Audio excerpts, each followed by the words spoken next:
Good morning everyone. Solution of linear equation. इसमें मैं आप लोगों को एक क्वेश्चन डिस्कस करने जा रहा हूं. 2 upon mod of x minus 3 more than 5 comma x belongs to r. r for real numbers. x जो है वो रियल नंबर को बिलोंग करते हैं. तो इस इक्वेशन का सॉल्यूशन कैलकुलेट कीजिए. देखिए यहाँ पर मॉडुलस ऑफ x माइनस 3 अगर ये मॉड की वैल्यू है दैट इज ऑलवेज पॉजिटिव, कभी भी नेगेटिव नहीं है, तो हम इसको क्रॉस मल्टीप्लाई कर सकते हैं. 2 more than 5 mod of x minus 3. इस 5 को हमने ट्रांसपोज किया 2 upon 5 more than mod of x minus 3. ये आप कहते हो 2 upon 5 more than mod of x minus 3. अगर हम रिवर्स करते हैं तो mod of x minus 3 less than 2 upon 5 में कन्वर्ट होता है. अब यहां से इस मॉडुलस को डिलीट करने के लिए लास्ट टाइम भी मैंने आपको बताया था हम निकालते हैं क्रिटिकल पॉइंट. क्रिटिकल पॉइंट निकालने के लिए इस x minus 3 is equal to 0, therefore x is equal to 3. This is the critical point. Show on the number line. Number line पर जैसे ही आप x is equal to 3 को मार्क करते हैं तो it divided into two parts, x less than 3 and x more than equal to 3. लेकिन यहाँ पर हमने इक्वल टू का साइन यूज नहीं किया है. उसका कारण क्या है? हमने यहाँ पर इज इक्वल टू साइन क्यों नहीं यूज किया? देखिए अगर x की वैल्यू 3 होती है तो आप यहाँ पर फंक्शन में अगर x 3 यूज करते हो तो डिनोमिनेटर 0 हो जाता है और denominator 0 means function not defined हो जाता है.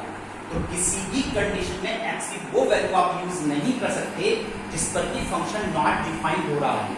एक given function x equal to 3 पर नॉट डिफाइंड है, इसलिए हमने यहाँ पर 3 को इंक्लूड नहीं किया है. That is only x more than 3. तो टू पार्ट्स में डिवाइड हो गई. Now case 1, if x less than 3, अगर x विल लेस देन 3 है फर्स्ट केस, तो यहाँ से इस मॉड में से इसकी नेगेटिव वैल्यू को कंसीडर किया जाएगा minus x minus 3 less than 2 upon 5. और अगर x मोर देन 3 है, जैसे x मोर देन 3, तो यहाँ से इसकी वैल्यू नेगेटिव नहीं पॉजिटिव कंसीडर की जाएगी. x minus 3 less than 2 upon 5. अब दोनों का आप सॉल्व कीजिए. इसको हम ब्रैकेट क्यों नहीं ओपन कर रहे हैं? क्योंकि अगर ब्रैकेट ओपन करोगे तो x नेगेटिव हो जाएगा और कभी भी वेरिएबल नेगेटिव हो नहीं सकता, इसलिए हमने माइनस साइन से मल्टीप्लाई किया. x माइनस 3 दिस से माइनस 2 अपॉन 5 और जैसे ही माइनस से आप मल्टीप्लाई करते हो तो साइन गेट्स रिवर्स. ये साइन यहाँ पर रिवर्स हो गया. अब आता है x more than 13 upon 5. Since x more than 13 upon 5 and x less than 3, इसका मतलब यह है x belongs to 13 upon 5 comma 3. दोनों साइड में ओपन इंटरवल है तो यहाँ पर भी मोर देन का सिंगल साइन है, यहाँ पर भी लेस देन का सिंगल साइन है. यहाँ से देखिए x minus 3 less than 2 upon 5, x less than 2 upon 5 plus 3 that is 17 upon 5. तो आपके पास कंडीशन थी कि x more than 3 and x less than 17 upon 5, तो x belongs to 3 comma 17 upon 5 है. ये दोनों इंटरवल अलग अलग हैं, दोनों सॉल्यूशन सेट हैं, तो इनको कंबाइन करने के लिए दिस और दिस, इनमें से कुछ भी हो सकता है. तो और के लिए हम सिंबल यूज करते हैं that is union. x belongs to 13 upon 5 comma 3 union 3 comma 17 upon 5. This is the solution of this inequation. इस इक्वेशन को कैसे आप सॉल्व करते हैं? आइए अब हम आपको एक वर्ड प्रॉब्लम कराते हैं.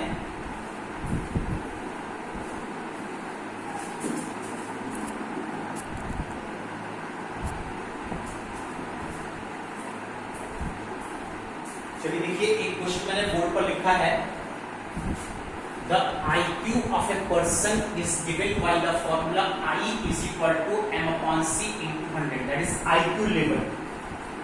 When m is equal to mental age, इसमें m उन चिल्ड्रन की मेंटल एज को रिप्रेजेंट करता है. c chronological age. Chronological age मतलब वास्तविक उनकी एज क्या है.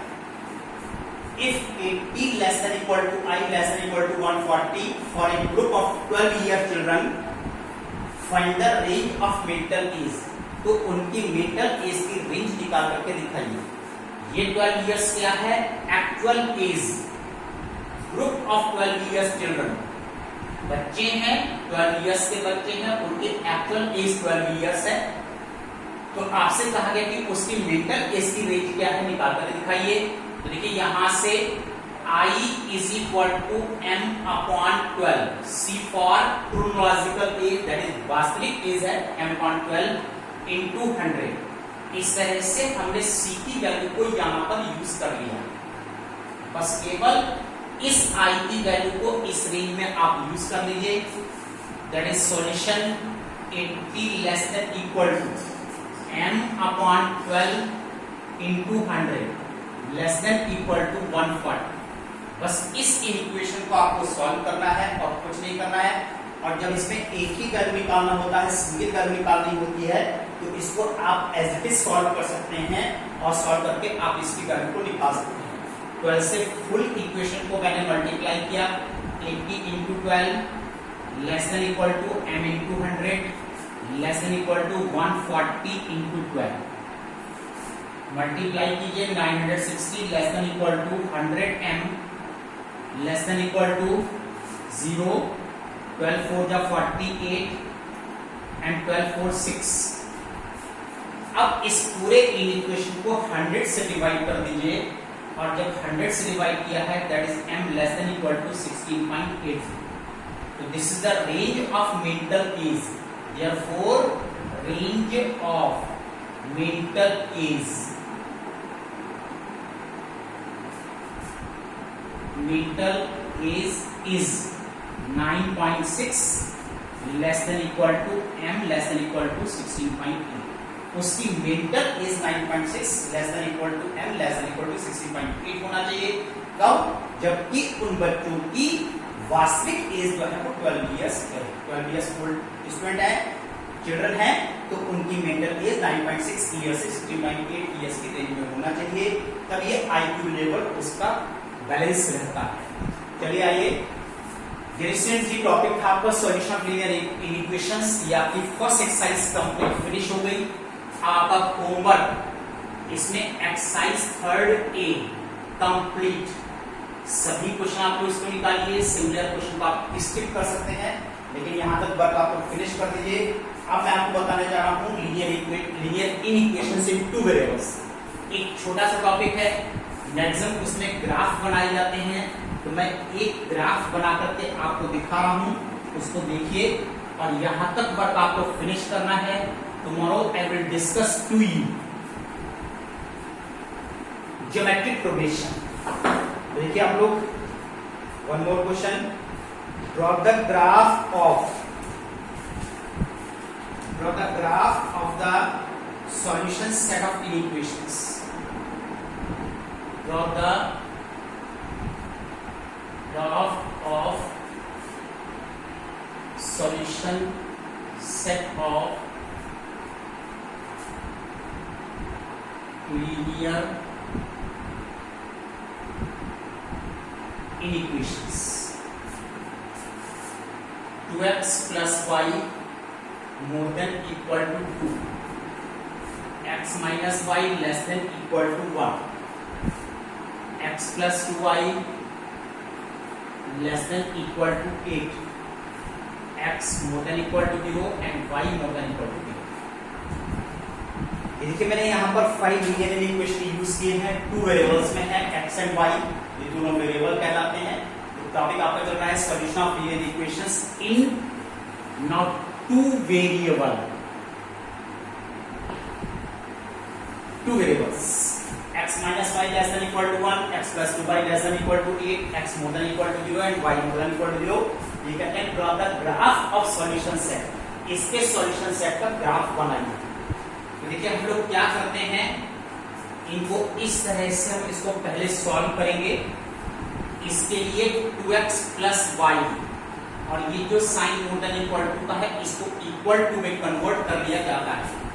Second x minus y is equal to 1, then x plus 2y is equal to 8, x more than equal to 0, y more than equal to 0। ये देखिए यहाँ पर ये क्या चीज है,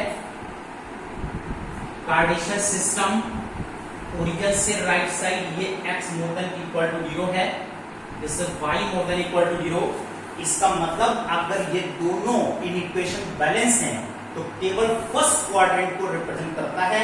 तो फर्स्ट क्वाड्रेंट में जितने पॉइंट्स आते हैं उसमें x more than equal to 0 and y more than equal to 0 होता है। तो ग्राफ आपका फर्स्ट क्वाड्रेंट में बनना चाहिए, इसके बाहर नहीं जाएगा। कैसे आप सॉल्यूशन निकालते हो? जैसे क्लास 10th में आप लोगों ने किया है, बिल्कुल वैसे ही आपको इसका सॉल्यूशन निकालना होता है। टेबल बना लीजिए और at least 2 points, suppose y is 2, this is 4, y is 3, this is 2, इस तरह से आप इनके सॉल्यूशन सेट निकालिए।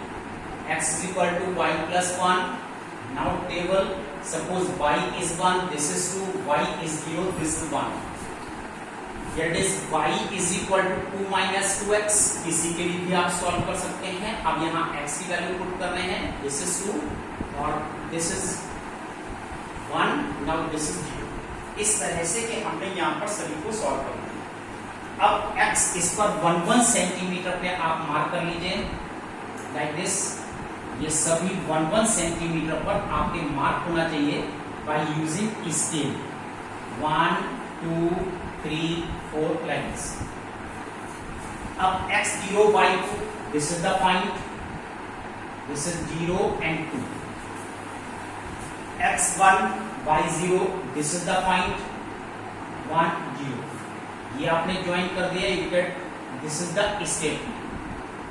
अब ये कौन सी स्ट्रेट लाइन आपके लिए है? That is 2x plus y is equal to, लेकिन क्वेश्चन ये है कि आपको तो बनाना था 2x plus y more than equal to 2, आपने बनाई है 2x plus y is equal to 2, तो इसको अब हम इन इक्वेशन में कन्वर्ट करते हैं। इस स्ट्रेट लाइन ने इस प्लेन को 2 पार्ट्स में डिवाइड कर दिया है, 2 पार्ट्स में डिवाइड कर दिया है, this the first part, this second part. In equation represents one of them from these 2 parts, एक पार्ट को रिप्रेजेंट करता है। अब हमको डिसाइड करना है कि यहाँ पर कौन सा पार्ट यहाँ पर होना चाहिए। तो देखिए इसके लिए हम क्या करते हैं कि 2x plus y more than equal to 2, ये देखिए ओरिजिन है और ओरिजिन के कोऑर्डिनेट्स होते हैं 0 0, इसमें 0 0 पुट करके देखिए 2 into 0 plus 0 more than equal to 0 more than equal to 2, it is not satisfied, not satisfied। और अगर ये satisfied नहीं है, 0 more than equal to satisfied नहीं है, तो जो जिस पार्ट में ओरिजिन बिलोंग कर रहा है उसका अपोजिट पार्ट इसका सॉल्यूशन सेट होगा। यहां से आप इस तरह से एरो बना सकते हैं। Now this is the solution set. Similarly इसको देखिए x2 y1, this is the point 2 1, this is 1 0, x2 and y1, this is the point 2 1, now this is 1 0, this is the point, और इसको आपने इस तरह से ज्वाइन किया है, this is the straight line और ये स्ट्रेट लाइन है x minus y is equal to 1। अब इस स्ट्रेट लाइन ने इसको 2 पार्ट्स में डिवाइड कर दिया है। हमको डिसाइड करना है this is the half plane, this is the half plane, which is the solution. तो देखिए ओरिजिन 0 0, अब हम 0 0 इसके इन इक्वेशन में इसमें पुट करने जा रहे हैं 0 minus 0 less than equal to 1, और देखिए ये सेटिस्फाइड है 0 less than equal to 1। जब ये सेटिस्फाइड है तो टुवर्ड्स ओरिजिन इसका सॉल्यूशन सेट मिलेगा, दिस इज द एरो, ये एरो। अब इसका थर्ड केस देखिए x4 y2, this is the point x4 y2 and this is 2 3, this is 2 1 2 3, this is the point 2 3, इसको ज्वाइन कीजिए, this is the straight line like this, और इतना produce कीजिए कि ये एक्सिस जरूर इंटरसेक्ट होना चाहिए। ये लाइन बन गई आपके पास। अब इनको कन्वर्ट करना है इन इक्वेशन में। ये लाइन आई है x plus 2y is equal to 8, इसको कन्वर्ट करना है इन इक्वेशन में। लेकिन इसने इस प्लेन को 2 पार्ट्स में डिवाइड कर दिया, this is the first half plane, this is the second half plane. Origin यहाँ पर है, इसमें ओरिजिन पुट करके देखिए 0 0 0 लेस देन इक्वल टू 8, ये सेटिस्फाइड है, तो टुवर्ड्स ओरिजिन ये सॉल्यूशन सेट इसका आएगा। अब आपको जो आपने एरो लगाए हैं, this arrow and this arrow, ऐसा रीजन शेड कीजिए जो इन सभी एरोज को सेटिस्फाई करता है, अब केवल फर्स्ट क्वाड्रेंट को बिलोंग करता है। तो देखिए ये रीजन है। Now this is the solution set of these three equations. इसको आप लोग शेड कर सकते हैं, चेक डाल सकते हैं। अब केवल इतना सॉल्यूशन सेट आ रहा है जो इस सभी लीनियर इक्वेशन का सॉल्यूशन सेट कहलाता है। ये देखिए इस लाइन से इस हाफ प्लेन एरो की साइड में शेड होना चाहिए, सेटिस्फाइड है। इस लाइन से इस एरो की डायरेक्शन में शेड होना चाहिए, सेटिस्फाइड है। और इस लाइन से इस एरो की डायरेक्शन में शेड होना चाहिए, सेटिस्फाइड है। और x more than equal to 0, y more than 0 represents this shade should be only in first quadrant। केवल फर्स्ट क्वाड्रेंट होना चाहिए, फर्स्ट क्वाड्रेंट के बाहर ये नहीं जा सकता। तो dear students, that's all today. Good day. मैंने आज आपको कितना पढ़ाया है, ये पूरा फुल चैप्टर आप लोग का फिनिश हो गया है। होमवर्क में एक्सरसाइज मैंने थर्ड ए दी है आपको, और थर्ड ए एक्सरसाइज आज आप होमवर्क में कंप्लीट कर लीजिए। आज कोई problems, tomorrow I will discuss to you geometric progression. Thank you.